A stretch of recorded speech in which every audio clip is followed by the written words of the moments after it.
देखो अपने चल रहा है राजस्थान का इतिहास और हम पढ़ रहे थे मेवाड़ का इतिहास, और मेवाड़ में अपने चल रहा है महाराणा प्रताप। तो देखो प्रताप के बारे में हमने जो नॉर्मल सी जानकारी पढ़ ली थी, और आज हम जो हल्दी घाटी युद्ध है उसके बारे में चर्चा करेंगे। तो देखो महाराणा प्रताप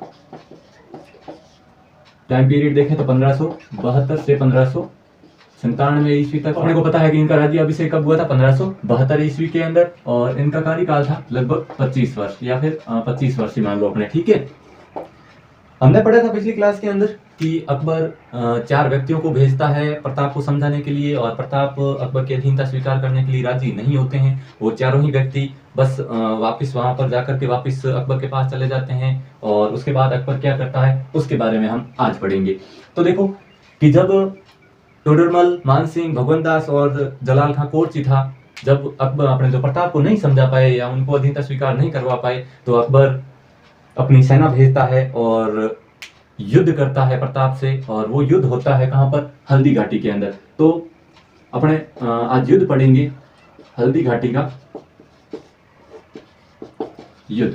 ठीक है, इस युद्ध के बारे में अपनी चर्चा चलेगी आज की क्लास के अंदर। तो देखो क्या होता है हल्दी घाटी युद्ध के अंदर।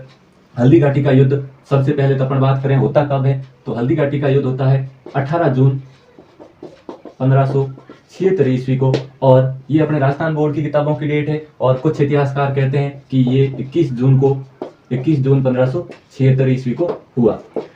किन किन के मध्य हुआ, तो देखो एक तरफ तो होगा प्रताप और दूसरी तरफ होगा अकबर। तो प्रताप वर्सेस अकबर। ठीक है, इसमें अकबर खुद आया था लड़ने के लिए, अकबर इस युद्ध के अंदर खुद नहीं आया था। इनकी तरफ से लड़ने के लिए कौन आया था, एक तो आया था मानसिंह, आमेर का राजकुमार मानसिंह कछवा, और एक था आसफ खां। ठीक है, आसफ खां, ये 2 व्यक्ति है। इन 2 व्यक्तियों के नेतृत्व के अंदर जो अकबर है, अकबर ने अपनी सेना भेजी थी मेवाड़ विजय के लिए या प्रताप से लड़ने के लिए। ठीक है, और ये दोनों ही सेनाएं, एक तरफ तो देखो हल्दी घाटी ये कहां पर है, राजसमंद के अंदर है। एक तरफ है गोगुंदा की पहाड़ियां, ठीक है, गोगुंदा की पहाड़ी, और एक तरफ है खमनोर की पहाड़ी, खमनोर की पहाड़ी। इन पहाड़ियों के जो बीच वाला स्थान है वो था हल्दी घाटी। तो एक तरफ प्रताप की सेना और दूसरी तरफ मुगलों की सेना, ये दोनों सेनाएं अपना डेरा डाल के बैठी रही, और 18 जून को हल्दी घाटी के मैदान के अंदर ये दोनों आमने सामने होती है। और एक बात इसमें और है कि यहाँ मुगलों की तरफ से एक इतिहासकार था, वो भी मुगलों के साथ आया हुआ था, और उस इतिहासकार का नाम था क्या, बदायूनी। और ये बदायूनी जब मुगलों की सेना मेवाड़ की तरफ जा रही थी, तो बीच में इनको मिला मुगलों को, और इसने कहा कि भाई आप मेवाड़ के ऊपर अटैक करने जा रहे हैं या प्रताप से युद्ध करने जा रहे हैं, तो मैं भी आपके साथ चलूंगा। तो वो बेचारे उन सैनिकों ने कहा कि आप क्या करोगे, आप घिसने वाले इंसान, आप वहां पे तलवारें वगैरह चलेगी, कहीं मर जाओगे, यहीं बैठे रहो, क्या करोगे वहां पे जाकर के। तो ये कहता है कि मैं, जो हिंदू है वहां पे जितने भी मरेंगे उनका जो रक्त होगा, उस रक्त से अपनी दाढ़ी है वो लाल करूंगा, मैं जिहाद करूंगा उस युद्ध के अंदर, हिंदुओं को मरता हुआ देखूंगा। तो भाई सैनिक भी कहते हैं कि ठीक है, थारी मन्नत कर ले पूरी, हाल जा है। तो बदायूनी इस युद्ध के अंदर आता है, और इस युद्ध का आंखों देखा जो वर्णन है वो वर्णन करता है, ना होती है उसके अंदर लिखता है कि क्या हुआ हल्दी घाटी के मैदान के अंदर इन सेनाओं के मध्य। तो ये शुरुआत में अपनी जो रचना है उसमें कहता है कि हमारी तरफ यानी मुगलों की तरफ के फौजी 5000 फौजी थे, और जो प्रताप की तरफ थे वो 3000 फौजी थे, जो आपस में युद्ध करने आए हुए थे। और शुरुआत के अंदर मेवाड़ वाले सैनिकों ने इतना ही अच्छे तरीके से युद्ध किया था कि मुगलों को भगा दिया था उधर से, और पीछे भाग रहे थे ये मेवाड़ वाले जो मुगल के सैनिक थे, उनके पीछे भाग रहे थे। तो ये बदायूनी बेचारा कंफ्यूज हो गया था कि अब भाई किसको मारे, ये भाई किसके खून से अपनी जो दाढ़ी है वो लाल करे। तो इसने पास खड़े आसफ खान को पूछा था कि भाई देखो एक तरफ तो मानसिंह के फौजी आ रहे हैं, और मानसिंह के फौजियों के पीछे पीछे मेवाड़ वाले फौजी आ रहे हैं, तो मैं किसको मारूं। तो आसफ खान ने बोला कि आपको क्या लेना है भाई, आप तो किसी हिंदुओं की खून से दाढ़ी रंगने आए थे, तो यहाँ मानसिंह के फौजी भी हिंदू ही है और पीछे भागने वाले भी हिंदू ही है, आप चाहे जिसको भी मारो, आपका तो जो सपना था वो तो पूरा हो रहा है। ये कौन बोलते हैं, आसफ खान बोलते हैं बदायूनी को। और फिर जब मुगल सैनिक भागने लग जाते हैं, तो इन मुगलों के अंदर एक फौजी और था जिसका नाम था मिहत्तर खां।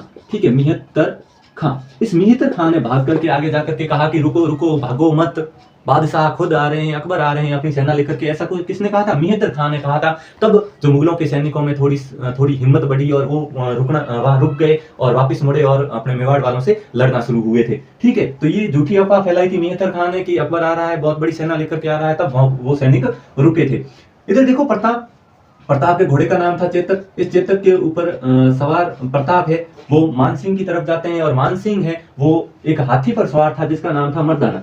ठीक है, मर्दाना नाम का हाथी था, उस हाथी के ऊपर सवार था। तो प्रताप का जो घोड़ा चेतक था वो अपने दोनों पैर है हाथी की सूंड के ऊपर लगा देता है, और प्रताप जो मानसिंह के ऊपर वार करने की कोशिश करता है अपने भाले से, लेकिन मानसिंह जो ओहदा बना होता है हाथी के ऊपर, उस ओहदे में छिप जाता है।